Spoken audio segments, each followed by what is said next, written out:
শীতকালীন ঝড় স্টর্ম ব্লেয়ারে নাকাল যুক্তরাষ্ট্র। ভারী তুষারে ছেয়ে গেছে হোয়াইট হাউস। চূড়া পর্যন্ত এ বরফ পরিষ্কারে কাজ করছে জরুরি বিভাগের মানুষ। একই পরিস্থিতি ক্যাপিটল হিলেরও। ঝড়ের পর বেশ কয়েকটি অঙ্গরাজ্যে ব্যাপক তুষারপাতের পূর্বাভাস দেওয়া হয়েছে। যুক্তরাষ্ট্রের জাতীয় আবহাওয়া দফতর NWS বলছে, দেশটির মধ্যাঞ্চল থেকে পূর্ব উপকূল পর্যন্ত ৩০টি অঙ্গরাজ্য সতর্কতার আওতা রয়েছে।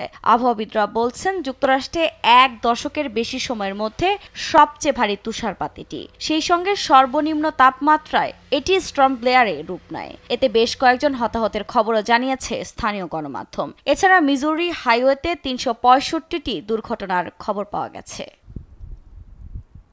এদিকে তুষারে জমে বন্ধ হয়ে গেছে রাস্তাঘাট, যা পরিষ্কারে কাজ করে যাচ্ছে জরুরি বিভাগ। বাতিল করা হয়েছে হাজার হাজার ফ্লাইট। শিক্ষা প্রতিষ্ঠানগুলো বন্ধ ঘোষণা করা হয়েছে। জরুরি অবস্থা জারি রয়েছে Kansas, Kentucky, Virginia, West Virginia, Arkansas ও নিউ জার্সিতে। এর মধ্যে কানসাস শহরে গত ৩২ বছরের মধ্যে সবচেয়ে বেশি তুষারপাত হয়েছে। উত্তর মিজুরির অবস্থাও খারাপ।